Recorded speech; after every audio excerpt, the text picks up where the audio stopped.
industry. You're listening to the CBS World News Roundup.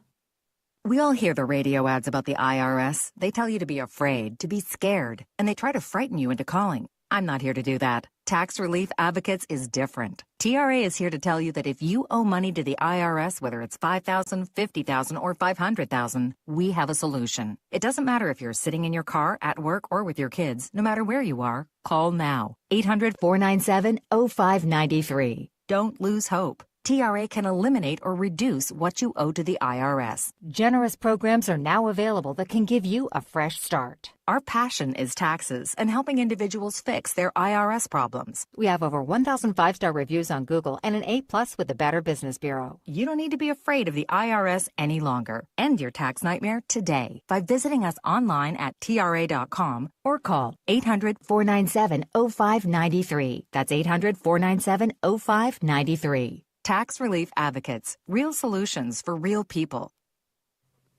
The nation's retailers apparently have reason for optimism. CBS News correspondent Jim Krasula explains. Expectations are high for good holiday sales based on shopping results beginning Black Friday and continuing through Cyber Monday. Vivek Pandya is with a company called Adobe Analytics. We're anticipating a strong, what we call Cyber 5, which is period from Thanksgiving to Cyber Monday. Adobe estimates Americans will spend more than $14 billion on Cyber Monday deals today. Jim Krasula, CBS News. The son of notorious Mexican drug kingpin El Chapo has pleaded guilty to U.S. drug trafficking charges. He's the second of El Chapo's sons facing similar charges to enter a plea deal. Prosecutors allege Joaquin Guzman Lopez, along with his brother Ovidio, ran a faction of the Sinaloa cartel that exported what feds called staggering amounts of fentanyl in the U.S. Time on the roundup, 7 minutes past the hour.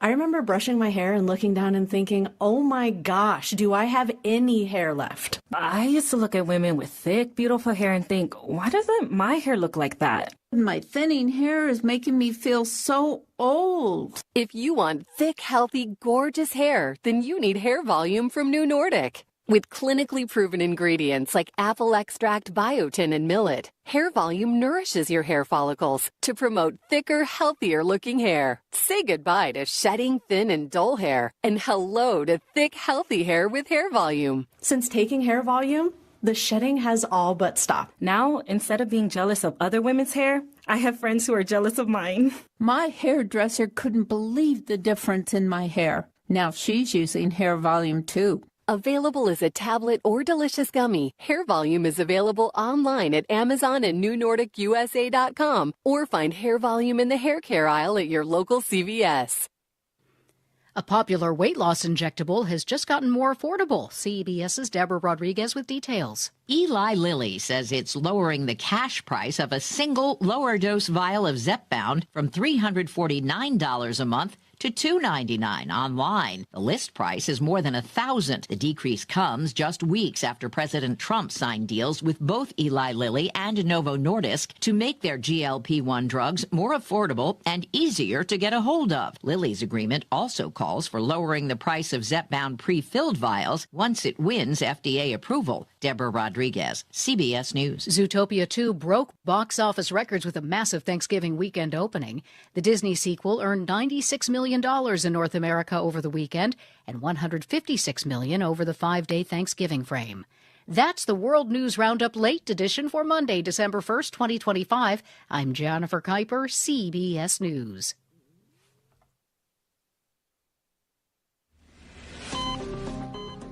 At Johns Hopkins, I'm Elizabeth Tracy.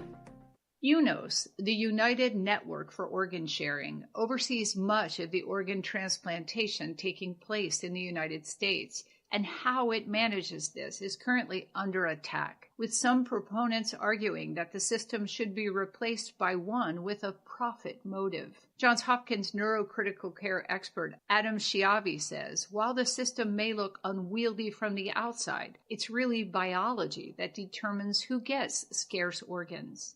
even though they're the highest person on the list, doesn't mean that they're going to get the first available organs. They're going to get the first available organs that meet their profile, and that makes it incredibly complex and complicated, which requires a huge system of people and organization that is altruistically motivated. It's in the public domain. It's part of HMS, and these are all non-for-profit. Nobody's making money on this stuff. They're just trying to do the best that they possibly can, all things considered. At Johns Hopkins, I'm Elizabeth Tracy.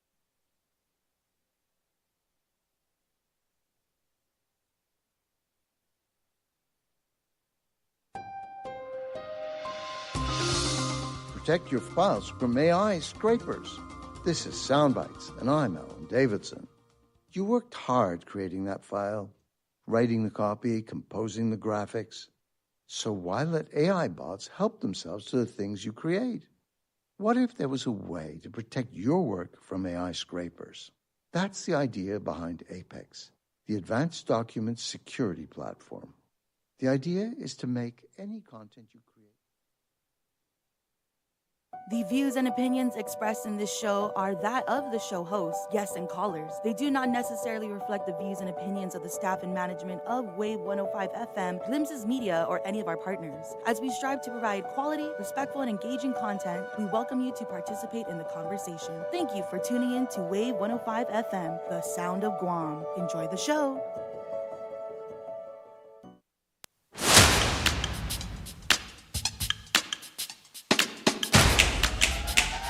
Today you're tuning to Wave 105.1 FM.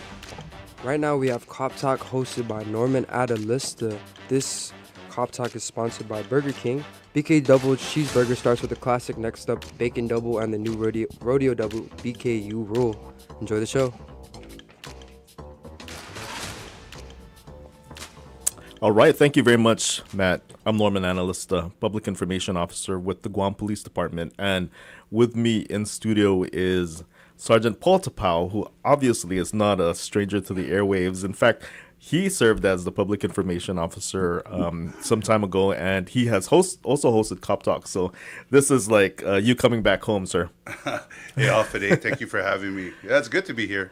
It's good to be in the other side of the chair, though. Does it feel a little bit different? No, you get used to it. I mean, when we first started this was Chat with the Chief with Chief Stephen Ignacio, and then we graduated to Cop Talk, and I think you're doing a phenomenal job coming off with Officer Sevilla. She was superb. You guys are just. Hey, you guys are two peas in a pod. You guys are doing a great job. So keep up what you're doing. And you even have a sponsor. That's pretty cool, man. Yeah. And also, we want to acknowledge that we also have some new producers behind the scenes. We have Matt, and then Yuli is back there also. He's helping to train Matt. Prior to them, we had Reese Espinosa, who was hosting. But these folks are going to take care of us today. Sergeant Eric Tovis is making his way as well. He's going to be joining us. So now I'm going to ask the both of you to formally introduce yourselves to our listening audience, but just to make sure that our audience knows what we're talking about. Today, we're going to be focusing on holiday safety tips.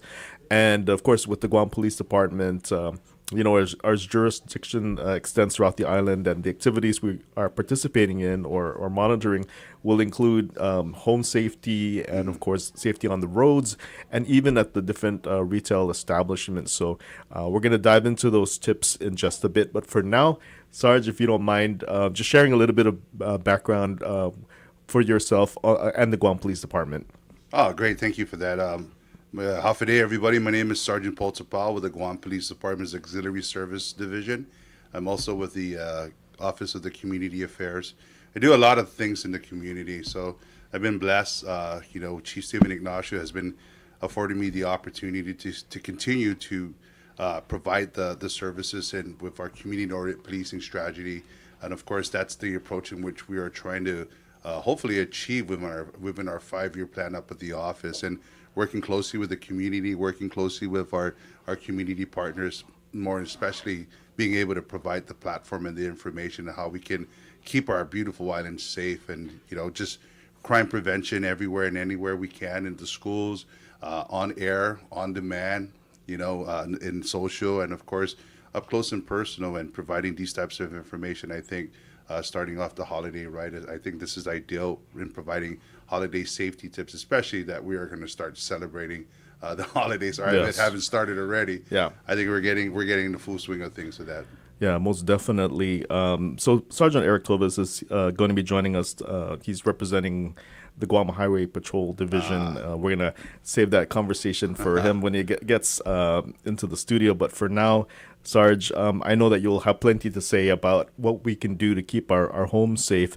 With regard to this season, criminals are going to be opportunists, and they know that homes will be filled with expensive gifts, lots of valuables, and different things that would entice them. Now, if individuals are going to be traveling this time around and they're not going to be at home, what are some tips that you could share to ensure that they can deter criminals from breaking into their homes? That's a great question. We get asked that a lot when we were really active with the Neighborhood Watch program, right? A lot of the questions was the best practices. And one of the things that we do is wait until you come home to post on social media. That's the first thing that people are searching, right, is social media, especially with your neighbors and stuff. You want to be able to just wait, get all your pictures, get all your memories. And when you come home, rather than being away, that's when you have the opportunity. But we try to tell people that, right? Just wait until you come home, then you start posting your memories that you guys shared with your vacation. But the best thing is having a good Neighborhood Watch program. And we are really going to emphasize that the four-corner approach. You don't have to be as extreme as some of these communities have established their Neighborhood Watch. You can just do the four-corner approach. And as simple as the four-corner approach is really the house in front of you, the house to the sides of you, and the house behind you. And there you have this relationship. You have this trust and this understanding of, hey, neighbor, if I'm away, can you just do me a favor and just be on the lookout? Here's my phone number.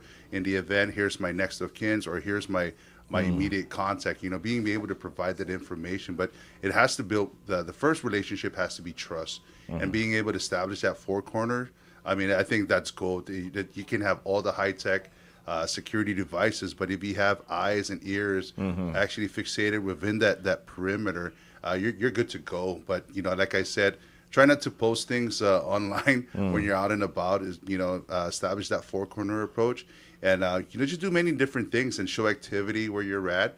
And by having the four corner approach, if you trust your neighbors, you can actually give them the keys, move the car, warm up the car, pick up the newspaper. Just change things so it looks like there's people there and stuff, because you don't want to leave the home looking dormant. That's one thing. You want to show that there's activity. So, passerbyers or people that are scoping up the area, they can just say, next house down. There's something going on, or people are still there. But, just keep it to where it's really simple. The KISS approach, right? Keep it really simple and just build that relationship with your neighbors. And you can go as extreme to or getting involved in your Neighborhood Watch program. Every village, Norm, all 19 municipalities, they all have a vibrant Neighborhood Watch program. And getting involved with your local mayors and ensuring, too, the mayors can actually do the drive-bys, too, courtesy drive-bys and stuff. So this is some of the small things that you can do in protecting your home while you're away. Definitely. And Sarge, I like what you said about, people just waiting before they post on social media, because I know a lot of people when they're traveling, right, or they're let's say eating at a restaurant or buying a gift for somebody, and they're excited to post it because we're used to this up to the minute reporting, right? But then what that does is they basically clue people that they're not home at the time and they're traveling, and that gives them that window to start planning some bad things if that's what they're intending to do. And also it means them telling the folks that they're with not to tag them on the photos, or maybe just don't post as well. Because you can imagine you're practicing that and not posting right away, but then other folks are taking your pictures, but they're tagging you, and now other folks can see that you're traveling. So that's something that we need to clue everybody in and get everybody on board with that practice. Yeah, I had incidents where people have actually heeded that advice, and they're like, wow, it really made a big difference in them understanding the importance of, everybody wants to do that. I do the same thing. The phone eats before the mouth. So it's like, take a snapshot and stuff and send it to one of our local social and stuff. But, these are really small things, and planning accordingly. Plan your vacation. make sure that you leave numbers, right? Because we've had incidents where nobody's home, nobody has any clue where you're at. Sometimes you have good neighbors that call the Guam Police Department to do welfare checks. And it's really suspicious. It's like, okay, nobody's home. They haven't answered their door. We got to go in. We got to, exigent circumstances. We got to see if proof of life now, because the last time that this person was accounted for was maybe 2 weeks ago. Car's still here, but there's no activity. So nobody has any information as to your whereabouts. And this is why it's important that the person next to you is able to provide that information in the event you have neighbors that really do care about you, and they call the Guam Police Department to do welfare checks, because that's our job too. We want to make sure that we're able to have proof of life, that everything is good to go, because this, when you don't leave information, it's like, okay, we're going to go on a hunch or a suspicion, or we're going to go with face value. And, one of the things too is a life over property. So we got to make sure that we have proof of life. So informing relatives or close friends or associates, a lot of people who stay in condos, tell your homeowners association, this is what we're going to be doing. Or, if you have somebody that's taking care of your security part with your homeowners association, give them a ring and tell them I'm going to be here from certain amount of time, so that somebody has information in the event something should happen. When you're away, we can actually work with that person.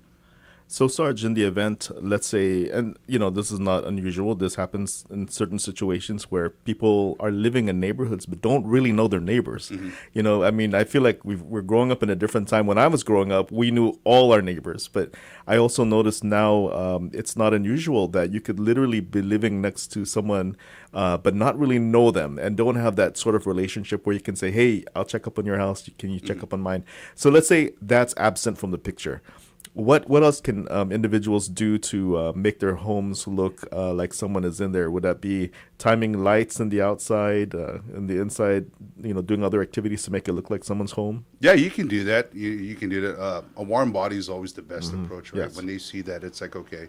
I think that's always the best deterrence. You can have the top-notch security system, but if you have a warm body that's showing activity, if the neighbors are not conducive to your likings, and maybe reach out to a good friend, somebody that can house sit.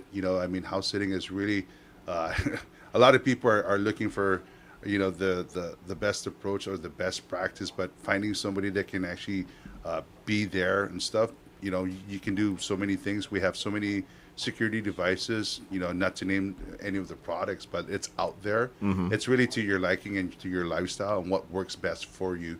And how do you implement it in your lifestyle?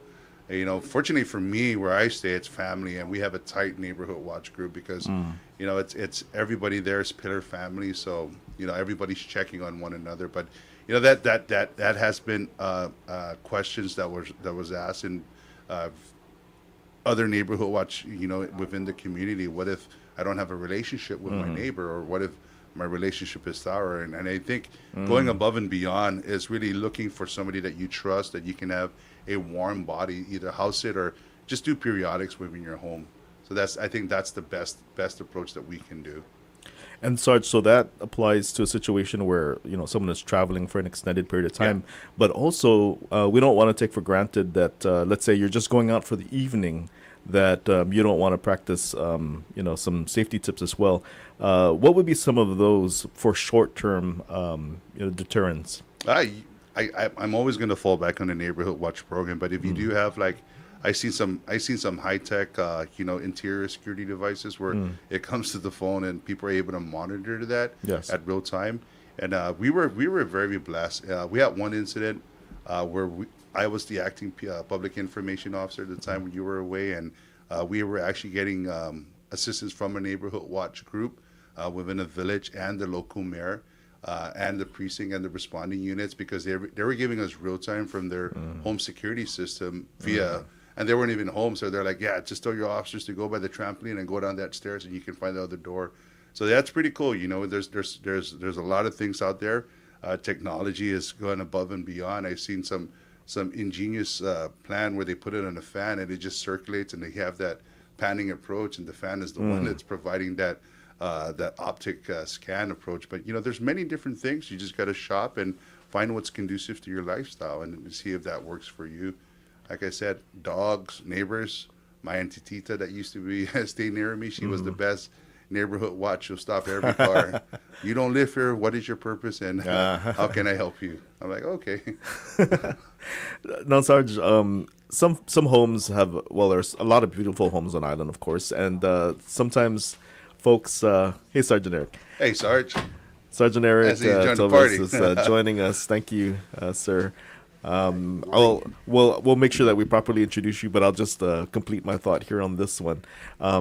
With regard to displays, a lot of folks want to show their Christmas trees, and then they're also showing the gifts, unintentionally tempting criminals. Is that a real threat that we need to think about? Yeah, that's one of the advice that we give, right? The high-end items that you guys have, try not to, wrap it. I think the gift decoration, when you wrap a gift, it has more of that appeal of Christmas. And of course, it really is the festive time of the year. And I think best practices, and of course, taking extra precautionary measures, because you also got to look at the fire aspect too, right? You always got to account for the safety of the home, not just from intruders, but the things that we're going to be turning on and leaving on for a duration. Kevin Riley, when he used to be the public information for GFD, he would also give information about the best practices for lighting candles and everything during the holiday season. But you would find that individuals who go above and beyond with a home decoration, they're going to take the time. They're going to take the time to ensure that their home is safe from fire or safe from any electronic or electrical flare-up or anything that we have, because we've been experiencing a lot of power surges here and there, load shedding and stuff. So many different things are going to react differently to the surges that we're seeing. So ensuring that the power cords that you're using, it doesn't interfere, or it doesn't, there's no cross-contamination where you might cause a fire. So these people, that go above and beyond, they're very meticulous about what they're doing. So they're going to be paying attention to that. They're going to be paying attention to their displays, and of course, the value of their displays, because I see people who take the time to set up, get a display in certain time by 10 o'clock, 11 o'clock. They welcome everybody to drive by to see their homes, but you see them start breaking down as a family, start stowing it away, because we've also had reports where decorations have been stolen.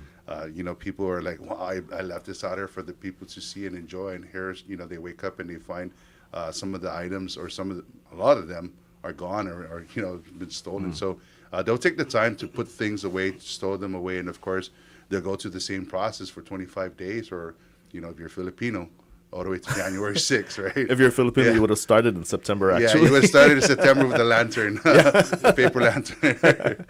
Well, welcome to the show, Sergeant Eric Thomas. We were teasing that you were going to be in. We're glad that you could join us. Sergeant Eric, if you don't mind just reintroducing yourself to the audience. You were here a couple of weeks ago, so you're no stranger to our listening audience. We were talking about the landslide on Route 1. Oh, yes. Yeah. But we're glad to have you back, sir. So if you don't mind, just go ahead and reintroduce yourself and a little bit of your background with the Guam Police Department. Good morning. So, yes, I'm Sergeant Eric Tovis. I'm the Operations Sergeant for the Highway Patrol Division of the Guam Police Department. I've been with the police department 33 years, so a little bit of time. Yeah. A lot of experience, yes. So, hopefully, right, there's some experience there. But, yeah, and so being assigned to Highway Patrol, and Sergeant Tapao also comes from that background as well. In a previous life, you were a highway investigator. I was a crash investigator. Crash investigator, there you go. So, of course, the focus of our mission there has to do with a lot of traffic safety, a lot of outreach, education, just trying to help promote safe driving throughout the island. Yeah. No, Sergeant Tovis, we were working last week. It would have been November 28th. And the date is kind of hazy in my mind, but it was last week, Friday, if I'm not mistaken. Yes. Where we had the DWI checkpoint. The sobriety checkpoint, yes. And so that was one deterrent that was put in place to ensure that folks were not driving while intoxicated. Can you share a little bit about that exercise? Right. Yes, exactly. So some of our listeners might have seen us out there. We set it up over in Tumuning, out on Marine Corps Drive, and we're out there trying to act as a deterrent, bring awareness to the issue of impaired driving, drunk and drug driving. Yep. And trying to promote that effort, and that was done in in coordination with yourself, with getting our media notices out. Yes. And just having awareness that, okay, this is coming up. We have a sobriety checkpoint that's coming up. Just we have a zero tolerance for impaired driving, and just be responsible when you're out and about. Yes. So this was a little bit of a segue from what we were talking about with holiday safety tips that involve the home to now being out on the roadways. And we know that during this time, it's a very busy time. There's lots of celebrations taking place. A lot of folks shopping. They're out in the parking lots and on the roads. And sometimes folks' patience are a little bit short around this time, right? And they're anxious about making sure that they find those best deals, or they're just finding parking. Finding parking as well. Yeah, that's a very difficult time. So what would you say to those who are out traveling at this time, out on the roads? What should they be thinking about? Well, be focused on the task at hand. Be focused on what you're doing behind the wheel. Whether you're in the parking lot or you're out on the main road, be focused on driving. Focus on your driving. Put the phone down. Don't worry about the text message. Don't worry about your shopping list at that moment. Do that when you're parked safely. Yes. Pre-plan your trip even, so that way you're not driving by and thinking, oh, I got to make a left turn here all of a sudden. Because we see a lot of distracted driving related crashes around this time of year. Everyone is frantic. It's the busy shopping season. We just got through Black Friday. So, of course, we have a lot of folks that have other things on their mind as they're driving this vehicle going down. They may even be going down the road at the speed limit, but still just not attentive to what their task is at hand. And he brings up a great point because, as a former crash investigator, we always focus on three aspects of the causation of a crash. And I don't know if you're seeing a spike in distracted driving comparable to driving while impaired. So the three causation of a crash that we know as crash investigators is, of course, speed, driving greater than this posted speed limit, distracted driving. And distracted driving is so vague, but it's so... It really hits everything when you're not focused. Like what Sergeant Eric mentioned, you're not focused behind the wheel and you're just doing multitasking when you should really be multitasking and operating the vehicle, and of course driving while impaired. And if the community understands that these are three causations of a crash, and when we say crash, right, it's really because we have all control of the vehicle. And a lot of the community members, they don't understand that. They still say it's an accident. But as crash investigators, we tell them it's not an accident because an accident is the uncontrolled circumstances of an event. We have control, and I think the message that we used to, or we send out in the Guam Police Department is, you have control and plan accordingly. I like that. I like that. I like that concept. Right. So along the same lines that Sergeant Powell is talking about is, we have distracted driving. Right. I think what comes to mind immediately are the smartphones. Right. Yes. Everyone has a smartphone. And it's a part of us already. So every moment of the day we're checking things, watching things or whatever, but that's not the time to do it while you're behind the wheel. When you're in control of this car and you have lives in your back seat and other citizens out on the street also using these roads, it's incumbent on all of us to be focused on driving. And so distracted driving also includes folks that might be eating, eating, putting on the makeup, or even trying to attend to the kids in the back seat while you're driving. So any moment that you take your eyes off of the roadway, you've been, you're distracted. I'm glad it can happen in a split second. Yeah. How far? Yeah. So the NHTSA did a test, right? When you take your head off the your center line when you're driving, just to check your phone. Your car can actually drift for like almost length of a football field before you even realize, what's going on, and you're like, that's seconds. Yes. seconds. And then there's also studies on reaction time. Perception reaction time. Perception reaction time, and that's like 1.25, I think. Something like that. And so that's, just a little over a second. And the moment you take your eyes off the road, thinking you got it under control, you've driven this road 1,000 times in your lifetime, it just takes that one moment for something to end up in a crash or worse, a tragedy. I'm so glad that you're emphasizing that and you're providing these actual examples, because a lot of folks, when they think of distracted driving, they think it's just referring to the use of cell phones and that is it.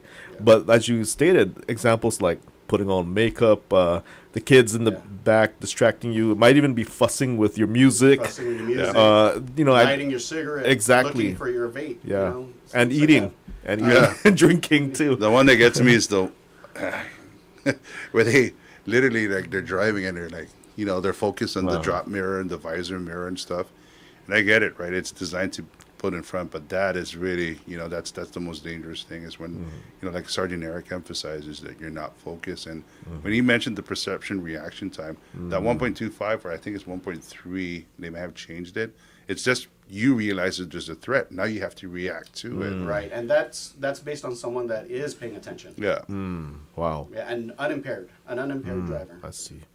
Wow. I mean, definitely a big wake-up calls for those who probably were not taking this as seriously. I think that information would drive that point home. I'm thinking now about finding designated drivers, because obviously, we experienced Thanksgiving last week, and then, the holiday celebrations don't just happen on the 25th. It's sort of like leading up to the 25th, right? We even have our Christmas party coming up on December 12th. So throughout the month, there's various gatherings, celebrations, and whatnot. And naturally, at these occasions, we're consuming alcohol. So what can we drive home about celebrating responsibility? Right. So just don't do it. Don't get behind the wheel if you've had anything to drink. Plan ahead. Have a designated driver.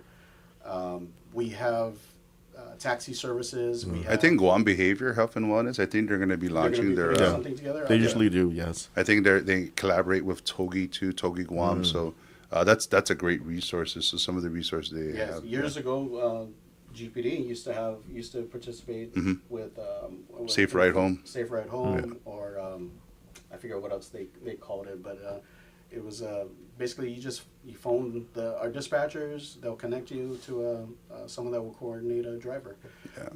So there's various ways to avoid that, because the minute you make that decision to get behind the wheel after consuming alcohol, having some drinks, or being impaired. I mean, and then also we got to remind folks that it's not only alcohol. Cannabis. Everyone thinks it's legal and it's okay. I just left a party, had something to drink and maybe smoked something.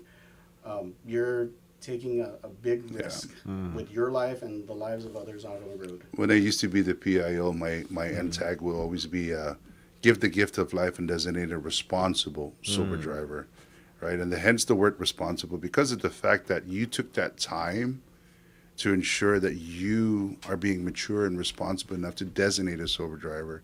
And that's key, because I think, when I was in highway, I think we had an anomaly, and it was in 2008. We had 32 traffic fatalities.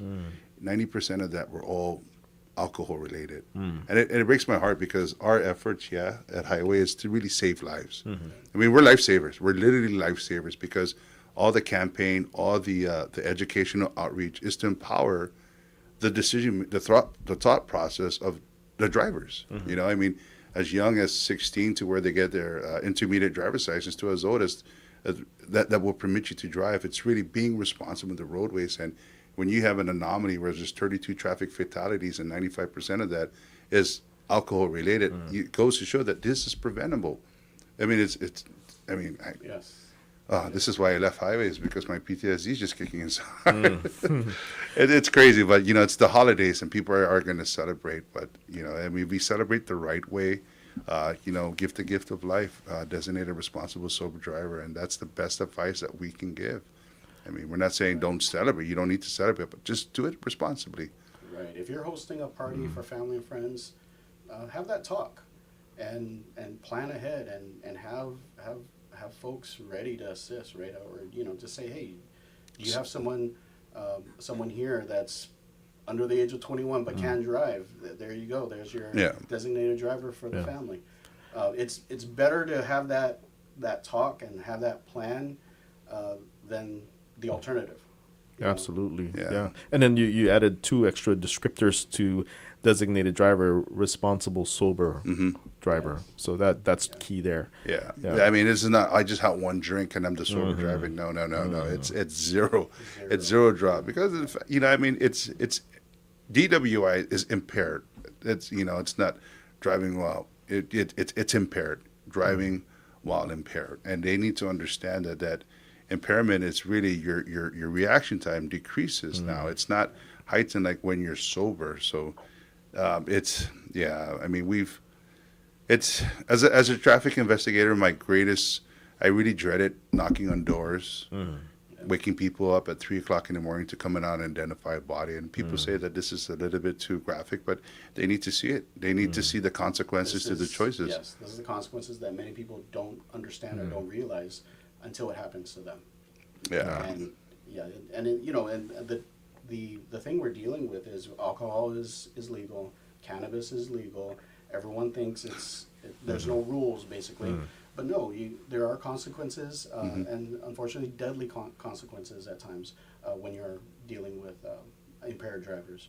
So I would urge listeners, companies, anyone that's throwing a company party, arrange for something. Coordinate with either the hotels, coordinate with the taxi cab companies or the ride. Are they considered ride share? Ride share, ride share programs. They're out there. The Lyft, yes. Yeah. I saw that Saturday. I was pulling duties at Tumon Precinct, and I was really amazed in how much Lyft and the ride service. I was like, I saw the patrons come out of an establishment, and they were just lining up, and cars were just filing in. And I got a chance to have a conversation with one of the patrons, and he was like, "Oh yeah, I'm just waiting for my Lyft." I was like, wow, we have that? I always thought it was like Stroh Guam, but these are things that are available, and I applaud and I commended them, and I even had a conversation. And I commended them for taking that responsibility and like, oh yeah, sir, we don't want to get in, one thing that they're considering is their career, but more importantly, their lives, not just their lives, but the other lives that are on the roadway. So that is the responsible thing to do, and I commend that. I mean, if you want to promote your service, I think this is the best time to reach out, link up with somebody that can advertise properly and get that service out there that's available. I mean, they're paying $8, $9 a Lyft to get them there. So it's a small price to pay for traffic safety. Yeah, make sure everyone gets home safe. Exactly. Very small price. So I have a question about a situation where, let's say, an individual, for whatever reason, decides they're not going to call a designated driver or to get a Lyft or what have you. Would you advise that they sleep it off where they're at? Or is that a tricky situation? It's great.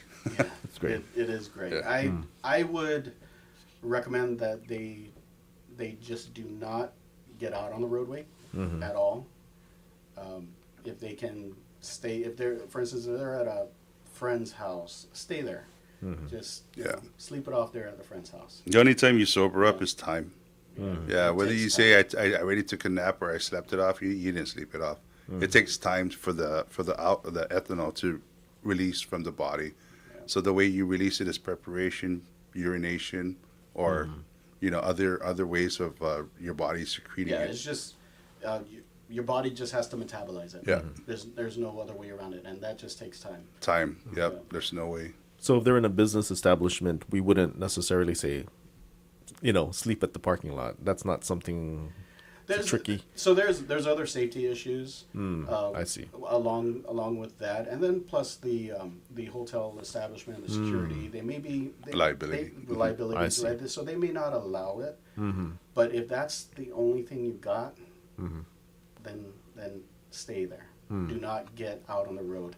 Even do what you can to hide your keys from yourself, or get to the back seat of the car, something like that. Just don't even be in any way, shape, or form with that ability to start that car and take off. And try not to walk. Try not to walk. That's also dangerous. Yeah, try not to walk. We see a lot. What's you guys' numbers for auto pet? We don't. There's quite a few. I want to say we might be up at 5 or 6 auto peds. Yeah, we had. I mean, like I said, anomalies that happen, right? And I think there was a point in time where I was already the public information officer, and I was reporting on auto pedestrian crashes, and it's mind-boggling that we had so many auto pedestrian crashes in one given year, one calendar year, and again, a contributing factor was impairment. You know, it's not just operating the vehicle; it's also being able to make those prudent judgments of how you're going to move. Right, and the impairment also applies to the pedestrian. They're not crossing at a crosswalk. They're crossing in a very dimly lit area, you know, dark clothing in the middle of the night, and so it makes it difficult for motorists to see them as well. So, you know, the responsibility is on the pedestrian as well. Yeah. Just to be safe and be crossing in a safe manner. And so that's why, you know, what Sergeant Tapao mentioned is if you've had too much to drink, don't try and walk out on the main roadways, and you're taking a chance as well. Wow. Lack of coordination is one of the things that we look for. That's why, you know, that's the battery test that we do for when we're testing for DWI, and the impairment level is really just coordination, just walking and turning, being able to do that, and you find that. Yeah, you know, people are going to take risk. When they're impaired, they're going to take all sorts of risk. And it's really, you got to ask yourself, is the risk going to outweigh the reward, or the reward's going to outweigh the risk? And it really is just planning. Like Sergeant Eric had mentioned, plan your night accordingly. I mean, these are times where you have to really start to plan for such a small island. I mean, to see so many traffic fatalities, it really just breaks my heart. Yes, yeah, definitely. Well, what we're going to do, gentlemen, is we're going to take a quick break. We do have some commercials to play, and we'll be right back. Half a day at Wave 105 FM. We want to talk. We want to talk about the things that are important to our island and our community, and we want to talk with you. If you want to join the conversation, if you want to chime in, we welcome it. We welcome all points of view, all thoughts, all perspectives. Call or WhatsApp us at 671-922-1051. If that line is busy, then call us at 922-1052. This is Talk for Everyone. Thanks for listening to Wave 105 FM, the Talk of Guam. We're excited to announce that we're hiring for a variety of positions with some of Guam's most recognized and respected brands, including Coca-Cola, Foremost, Chili's, Glimpses of Guam, Subway, Good to Go, and Cinnabon. Whether you're just starting out or looking to take the next step in your career, there's something here for everyone. Explore current opportunities and apply today at applynowguam.com. Your next great opportunity is just a click away.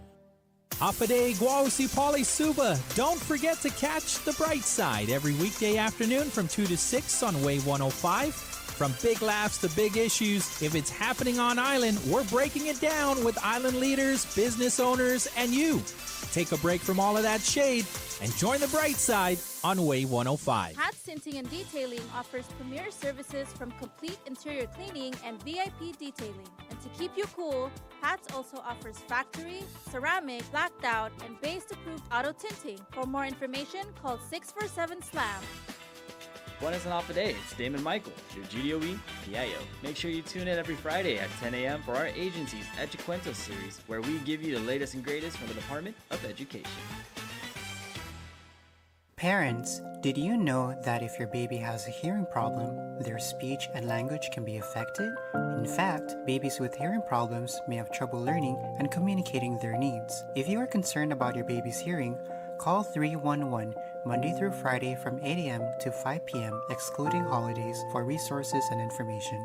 This early childhood ad is made possible through funding of the Administration for Children and Families via the Guam Department of Public Health and Social Services, Division of Children's One. Attention high school students! It's time to bust a move and bring the heat with the Power 98 Step Up Challenge. Show off your best dance moves, rep your school, and get ready to shine on the longest running video competition on the island. This year, the competition expands from senior classes to all clubs in every high school on Guam. Submit your video, get featured and let the island see what you've got. Are you ready to step up and dance your way to the spotlight and big money prizes for your class or club? If you're down and want more information, email me at hbs@glimpsesofguam.com. The Power 98 Step Up Challenge is presented by Kanya Shopping Center, Bank of Guam, and sponsored by Domino's Pizza. Hafa Guam, engage in a conversation made for the veterans of Guam with Johnny and Miss Bobby. We want to hear concerns and comments. Tune in every Wednesday for our new time, 10 a.m. to 12 p.m. on Wave 105, the Talk of Guam. 6 o'clock to 8 o'clock every Friday evening. Join Rand and Jenny Kaufman for The Edge of Heaven, a talk show to take you to the fifth dimension where you find out who you are. What is the purpose of your life? How can your purpose be fulfilled? What motivates you to do what you do? What are you searching for? What keeps you going in your day-to-day life? What is real? Why do you care? Why do you work? Why do you love? Sponsored by Burger King, Jay Goodman, and Asmujao Community School. Guam, get ready to dance. The first ever Guam International Dance Festival is happening December 5th through the 7th. Get hyped for dance groups from Japan, Taiwan, Malaysia, Korea, and amazing local talent from right here on Guam. They'll compete in 2 categories, cultural and contemporary, showcasing the artistry of Guam and the Asia region. Plus celebrity judges, master workshops, and a special performance by K-pop dance sensation Enfer. For more details, check out visitguam.com and follow Visit Guam on social media. Guam International Dance Festival is a GVB signature event. Talk the way it should be. Wave 105 FM. The United States Army Air Force is off for Berlin. Ready for war, sir. Ready for war. The magnificence of the courage and fortitude of the Korean people defies description. Other battles were raging in the streets of Saigon. We today have concluded an agreement to end the war and bring peace with honor in Vietnam. There has been unusual American air activity in the area of the Persian Gulf. We are determined to knock out Saddam Hussein's nuclear bomb potential. Afghanistan is a war that we had to fight and we have to win. This is Veterans Chronicles. For the next hour, join our honored roster of heroic soldiers, sailors, and aviators, recalling and retelling their personal stories. From World War II, this, ladies and gentlemen, is the end of the Second World War, to the present day. In Afghanistan and Iraq, 50 million people are now living in freedom. Now, the American Veterans Center and Radio America present Veterans Chronicles. Our guest this week on Veterans Chronicles is U.S. Army veteran and Korean War veteran Ronald Rosser, who was awarded the Medal of Honor for his valor in Korea. And sir, it's an honor to be speaking with you today. Thank you. Thank you, sir. Where were you born and raised?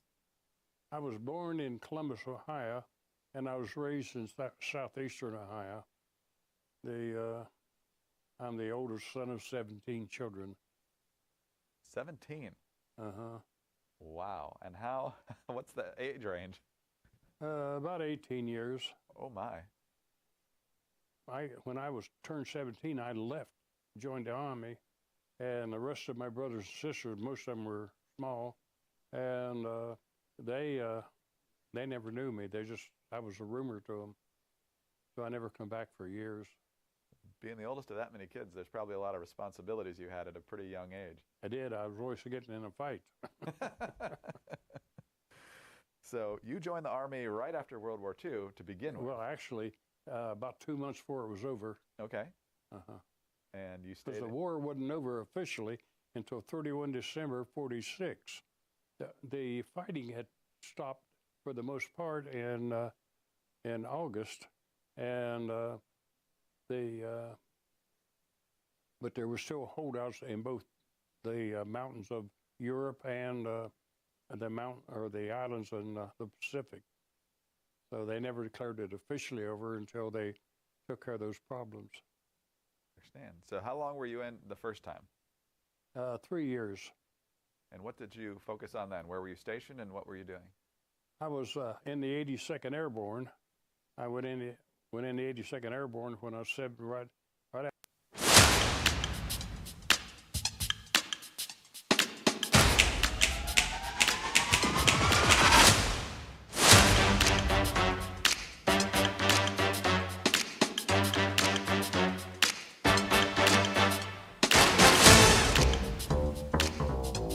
All right, welcome back to Cop Talk. I'm Norman Analista, and with me in studio is Sergeant Paul Tapau and Sergeant Eric Toves.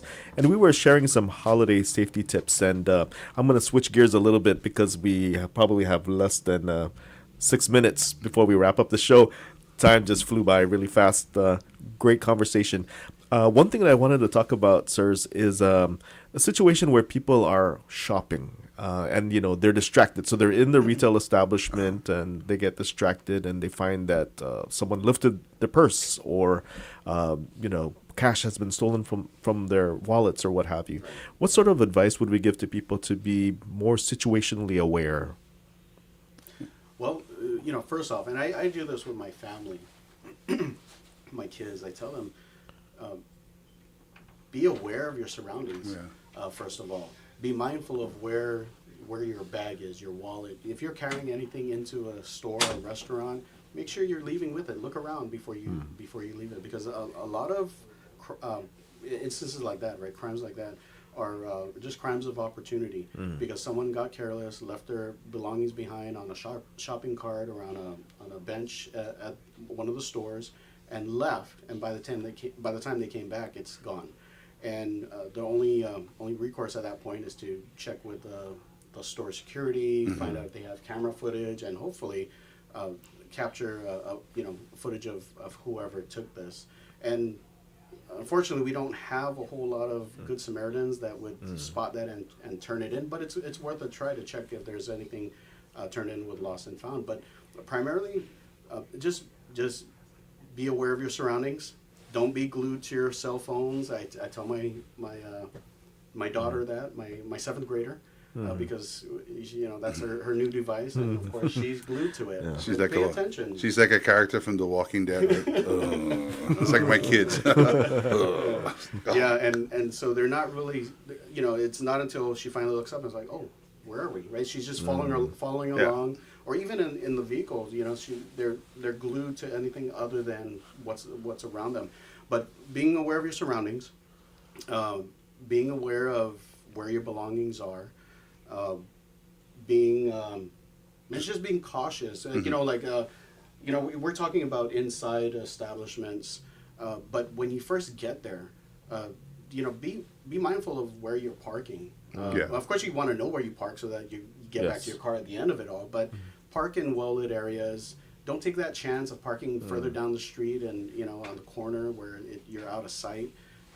You stand a better chance of safekeeping your car and belongings if it's within the establishment's parking lot and it's in a well-lit area.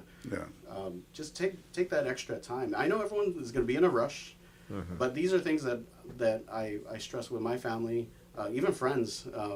For instance, there was a friend of mine that loved to go to the gym first thing in the morning, of course, right? Before the crack of dawn. And I told her, don't leave anything in your car that you're not prepared to lose. Because, some of these gyms, there's a lot of individuals that are just looking for that opportunity to take advantage and try and steal something of value. So I always urge her, don't leave your purse in the car. Take it with you, leave it in your bag, or don't even bring it with you. Leave it at home if you don't need. Just take a wallet. She thought, okay, I'm going to take my purse and I'm going to put it in the trunk of my car. Apparently someone watched her put that in the trunk of her car. They smashed the window, popped the trunk, and took off with her purse. And so those are some of the advice I give my friends and family. Don't leave anything in the car you're not prepared to lose. That's why I never leave my wife in the car unattended. Well, I have a question with regard to folks walking out of the shopping centers and their hands are filled with bags. Maybe some of them are carrying boxes that is obstructing their view, and that to someone who has bad intentions shows them the vulnerable person there. So what would you say to folks about exiting? Should they ask someone to accompany them? What sort of things? I think the stores are very gracious enough to provide assistance. If you don't have a companion, ask somebody from the store if they can actually walk you out, especially if you know where you're surrounding and where you parked. And it's really all about situational awareness. But yeah, you hit it on the head about having the availability of your hands, having the availability of your awareness of your surroundings. because of the fact that you're right.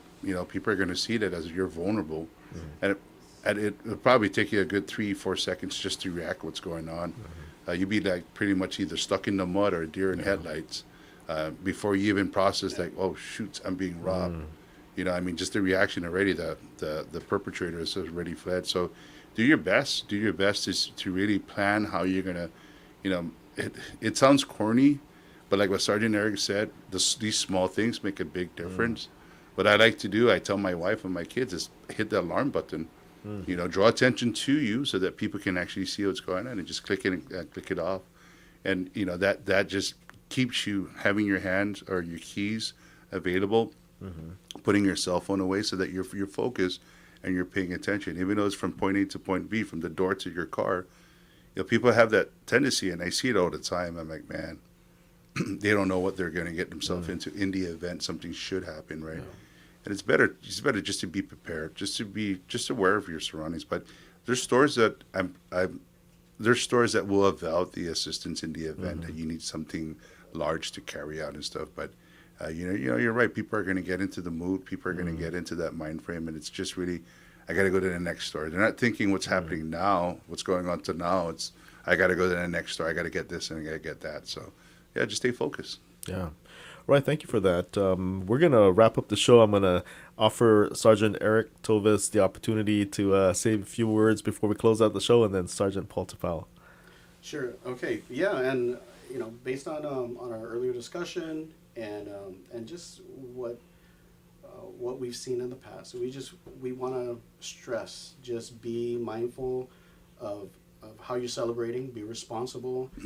Do not get behind the wheel of your car, or anyone's car for that matter, if you're impaired in any manner, right?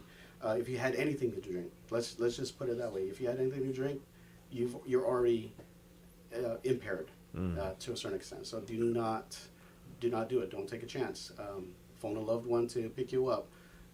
Call one of these companies, rideshare, call a cab.